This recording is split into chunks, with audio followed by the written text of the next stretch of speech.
चलिए भाई, राज राज ने दोबारा जुड़वा दिया।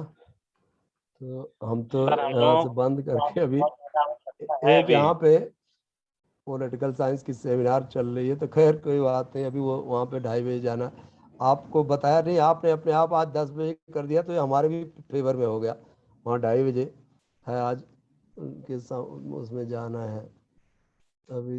तो देखिए, आप लोग हैं तो हम यहाँ पे बात कर रहे थे इस जगह पे नेबरहुड में। यहाँ पे हम लोग बात कर रहे थे कि लुक ईस्ट और नेबरहुड फर्स्ट पॉलिसी। अब इस नेबरहुड फर्स्ट पॉलिसी जो हमारी चल रही है, इसमें पाकिस्तान में जाने क्या मामला है, पाकिस्तान फिट नहीं बैठता, गड़बड़ हो जाता है। वहां तो एम एफ एन भी उसको दे दिया मोस्ट फेवर्ड नेशंस का दर्जा, लेकिन वो अपनी आदतों से बाज नहीं आता, और उसने तो जो कर रहा है वो आपके सामने है, और फिर सब कुछ वापस ले लिया गया। अभी तो कितना टाइट हमारे रिलेशंस चल रहे हैं। तो इसमें अब देखिए, एक land boundary agreement was resolve in 2015। ये अब इसकी चर्चा हुई थी दोनों सरकारों के बीच में। कितना आसानी से जो जनता है वो भी खुश, जो बंगाल जाना चाहती थी, बांग्लादेश जाना चाहती वो उधर, जो इधर आना चाहती तो इधर, जो गांव। और ये इस एग्रीमेंट में ये भी है कि एक रिवर का पानी त्रिपुरा पीने के लिए। दूसरा है 50 वर्ष जो हमारे उनके 50th एनिवर्सरी मनाई गई डिप्लोमेटिक रिलेशंस की। कई सारे मेमोरेंडम ऑफ अंडरस्टैंडिंग में साइन भी किया गया, जिसमें ये सब है, मैनेजमेंट है, रेजिलेंस ऑफ मिटिगेशन है, और इन सब पे हमारा उनका courseware, reference books, training, Bangladesh Bharat digital services, बहुत सारे काम हुए हैं। और देखिए, वहाँ के शहीदों को सम्मानित करने के लिए जो 71 की वार में है, अब वो एक फंक्शन मनाया जाता है, उसमें देखिए हमारे जो राष्ट्राध्यक्ष इनको ये भिज गए। और they also launched a passenger train service Mitali express करूंग Dhaka New Jalpaiguri Dhaka route through this rail link. तो जब रेल से भी हम लोग जुड़ गए हैं, ये एक सकारात्मक और मित्रवत संबंधों का उदाहरण है। मुजीब बोर शो मनाया जा रहा था, तो इसमें भी हमने हमने पूरी तरह से पार्टिसिपेट किया, मुजीब बोर शो। और फिर जो है 50th विजय दिवस पर भी ऐसे ही। और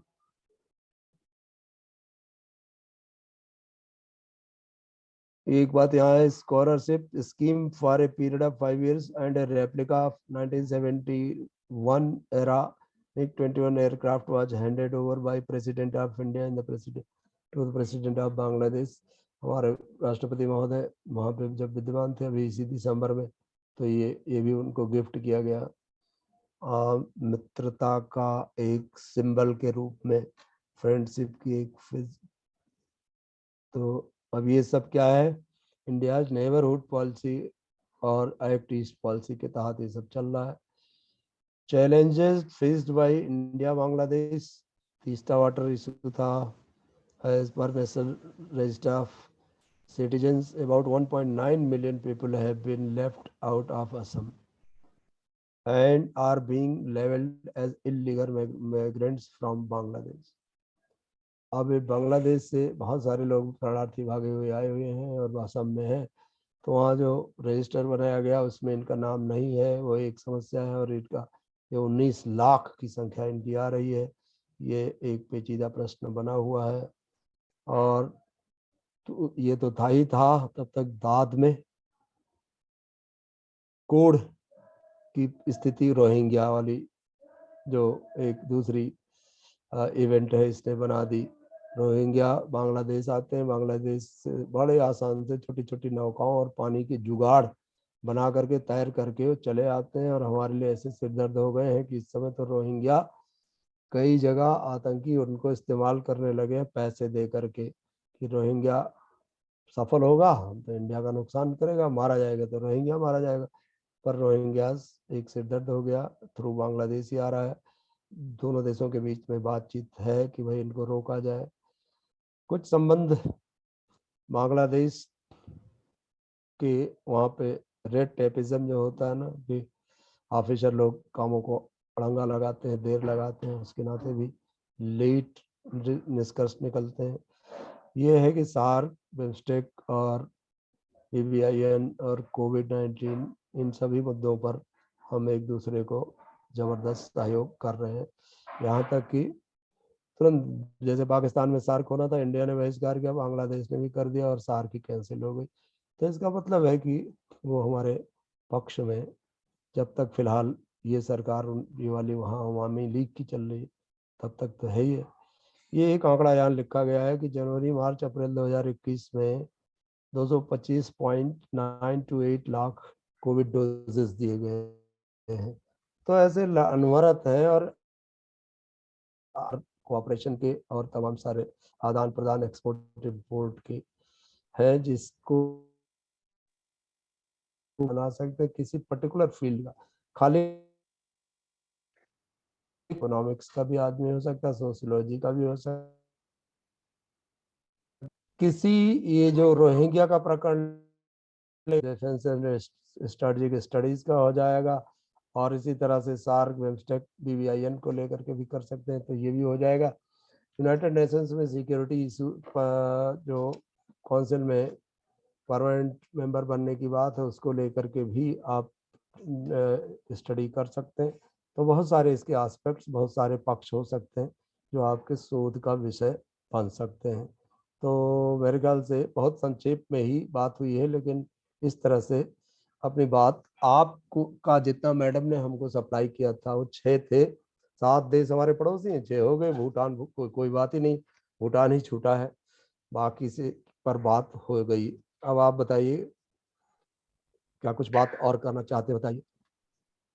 sir good morning. Good morning.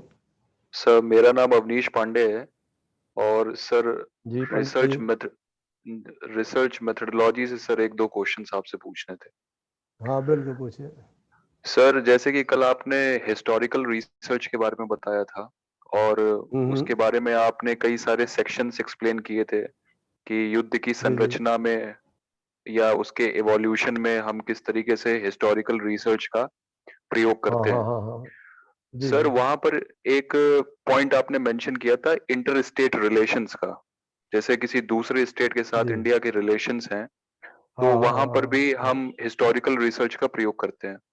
Sir मैं जी। ये जानना चाहता हूं कि जब हम किसी दूसरे स्टेट के साथ अपने डिफेंस रिलेशंस को या सिक्योरिटी रिलेशंस के बारे में डिस्कशन करते हैं और हिस्टोरिकल रिसर्च की विधि का प्रयोग करते हैं, तो जी क्या जी। सर वहां पर सिर्फ हिस्टोरिकल रिसर्च में आर्काइव्स पे ही डिपेंड रहेगा और जो प्रेजेंट टाइम की करंट रेलेवेंस है या प्रॉब्लम है हम उसको कैसे संबोधित करेंगे वहां पर? मेरा सर बिल्कुल ये सही थोड़ा सा। आपका प्रश्न। प्रश्न नहीं नहीं, बिल्कुल बढ़िया प्रश्न आपका है। ऐसा है कि ये, इसको आप दो नजरिए से देख सकते हैं। दो तरह की इस पे रिसर्च होगी।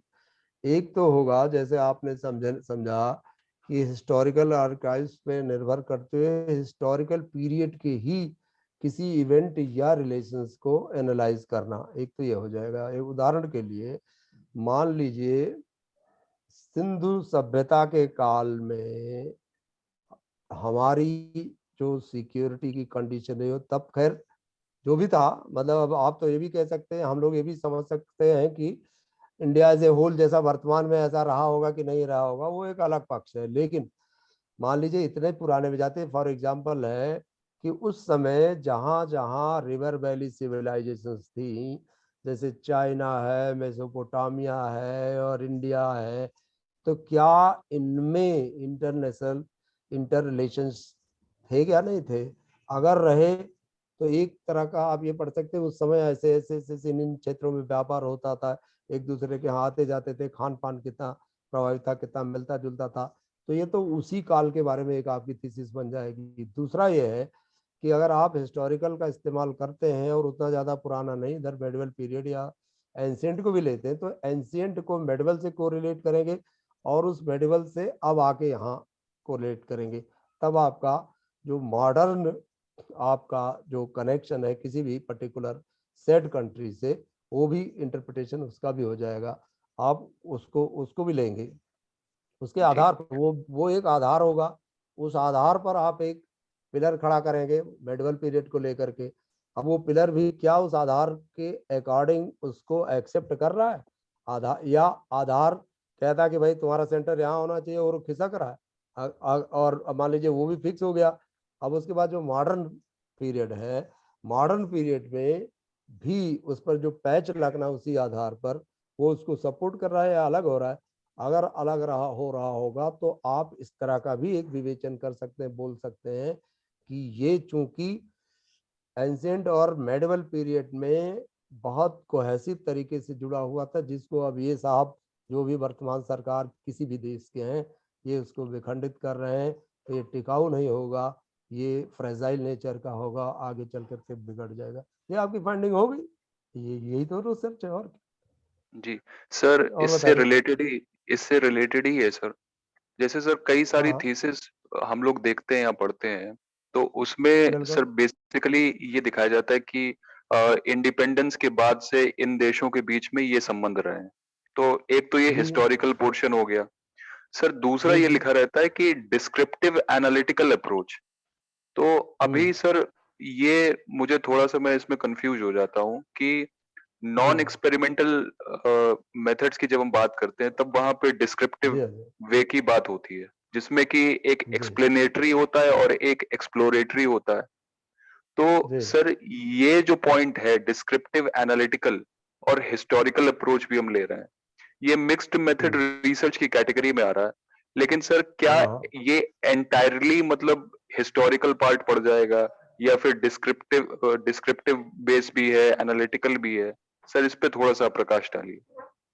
जी जी जी, ऐसा है कि ये जब आप ये इंटायरली उस पर नहीं होगा, ये तो मिक्स्ड ही रहेगा, ये मिक्स्ड ही रहेगा। जब आपका जो एनालिसिस का अप्रोच है वो, वैसे अभी इस टॉपिक को शायद हमने लिया भी नहीं, इसलिए भी आपका प्रश्न, इसीलिए आपके दिमाग में प्रश्न बन रहा होगा। एक्चुअली अभी हमें 3 टॉपिक रह गए हैं रिसर्च मेथोडोलॉजी के, जो हमारे नज़रिए से और होने चाहिए थे, हैं छोटे छोटे जी, ही, एक घंटे के रह गए हैं। तो आप जब भी कोई भी टॉपिक लेंगे, तो जैसे आपने कहा 1947 से रिलेशंस की बात, तो इसमें भाई अभी वैसे अभी अभी अब जो हमने आपको आंसर दिया कमोबेश उसी से मिलता जुलता इसका भी उत्तर है कि आप जब भी नए संबंधों को देखेंगे तो एक तरीका तो ये है इसका कि आप बिल्कुल आप अपने टाइम पीरियड को कन्फाइंड करिए, तब जी, आप न्याय भी कर पाएंगे।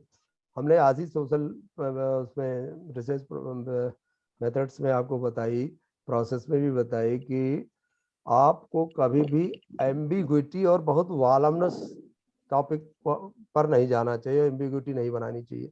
जैसे माना भारत पाकिस्तान संबंध टोटल ले लिया, 47 से जिक्र कर रहे हैं आज तक, तो ये इनजस्टिस है और ठीक विश्लेषण नहीं होगा, कोई आंसर भी नहीं आने वाला, कोई कंक्लूजन भी नहीं आने वाला। वो तो ऐसे ही एक मोटा सा नोट आपने बना दिया और मान लीजिए आपके मन माफिक सुपरवाइजर और वो जो है जहाँ पे थीसिस आपकी भेजी जा रही एक्सपर्ट्स, आपको अवार्ड भी हो जाए, लेकिन वो कोई सही फाइंडिंग नहीं मानी जाएगी। फाइंडिंग तो तभी होगी, अभी अभी आज ही तो शायद ये चीज आई, जब आप पीरियड लिमिटेड रखें, क्षेत्र लिमिटेड हो, ज्योग्राफिकली लिमिटेड हो, आपका एम भी जो दायरा है वो भी बिल्कुल एम और ऑब्जेक्टिव भी छोटे लेकर के चलिए, बहुत ज्यादा एक दूसरे में अमलगमेशन ना होने पाए।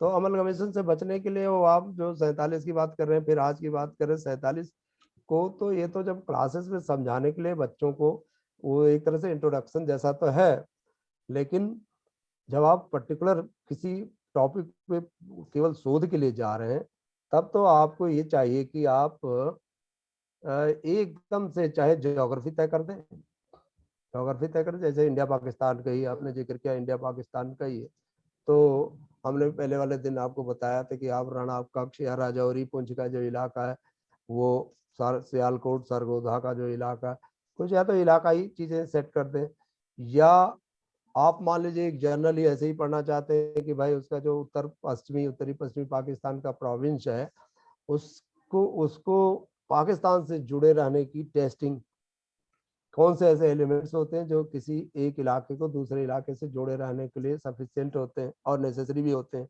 अगर वो नेसेसेंट और सफिशिएंट और नेसेसरी कंडीशंस एग्जिस्ट करती हैं तो रहेगा, नहीं तो अलग हो जाएगा। तो क्या जो नॉर्थ वेस्टर्न प्रोविंस पाकिस्तान से अलग हो सकता है, इस बार आप अध्ययन कर डालें। तो अभी इसमें बहुत पुरानी बात है कि जिक्र आने की कोई वो नहीं, वो तो आप तो अलग अलग पैरामीटर्स पर आप इसको कसौटी पे कसेंगे सर और अगर उस हम पर लोग एनालाइज करेंगे। अगर जी डिकेड भी सेट करते हैं, या जैसे टाइम आप बता रहे हैं कि अगर हमने सिर्फ एक जी। डिकेड का पोर्शन उठाया है, हाँ हाँ ये हाँ। तो सर उसमें डिकेड वाला जो पोर्शन भी है, उसमें क्या हमें जी हिस्टोरिकल बैकग्राउंड नहीं देना पड़ेगा? नहीं, इंट्रोडक्शन में देखिए आपके इसके होते हैं 3 पार्ट, थीसिस के जी। 3 पार्ट होते हैं। हम्म, पहला पार्ट होता है इंट्रोडक्शन, ठीक है। दूसरा होता है रिव्यू का, और रिव्यू ऑफ वर्क या लिटरेचर जिसको कहते हैं, मतलब उससे आइडेंटिकल क्या क्या काम हुए उसका थोड़ा जिक्र करना। तब आपका तीसरा जो पार्ट होता है वो होता है आपका टोटल विश्लेषण, और लास्ट बल्कि चौथा पार्ट भी कह सकते हैं जो कंक्लूजन हो जाता है।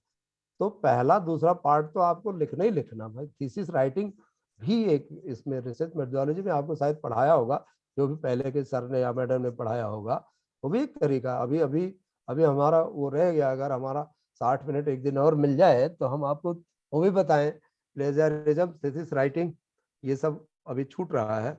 तो जो ये 4 पार्ट है, इनमें पहला पार्ट तो आपको लिखना ही पड़ेगा। इंट्रोडक्शन आप छोटा सा तो देंगे ही, मेंशन करेंगे, वो कोई दिक्कत नहीं है, उससे समस्या नहीं है। वो आपका कभी शोध नहीं माना जाता, वो एक बैकग्राउंड तैयार करता है आपके और जो तीसरा चौथा पांचवा छठा और सातवां टॉपिक, 4 टॉपिक होंगे, वो आपके उस पर्टिकुलर डिकेट से रहेंगे। जी sir. Review of ji.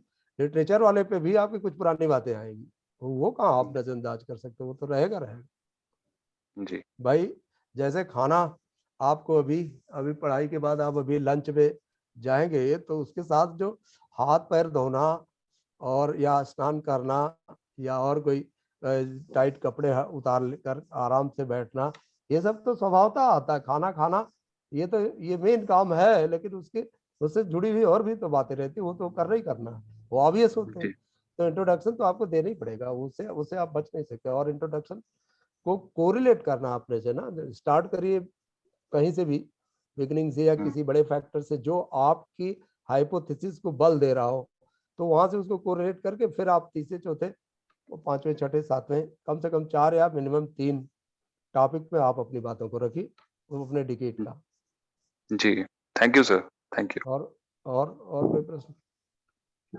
Sir. मेरा कोई प्रश्न किसी नहीं और? है ये। जी। नहीं नहीं, किसी का हो। रोहित जी आप बताओ भाई। रोहित कुमार। अच्छा, आज हम लोग कितने, यही 4 लोग जुड़े हुए हैं? 6 में से 2 नहीं जुड़े हैं क्या? राज सर पहले सेशन राज में जुड़े कटियार। हुए थे शायद। जी सर। अच्छा कोई बात नहीं, अब तो ऐसी बात। तो ठीक है, तो फिर क्या करें, फिर स्टॉप शेयरिंग करें, बंद करें मीटिंग? हाँ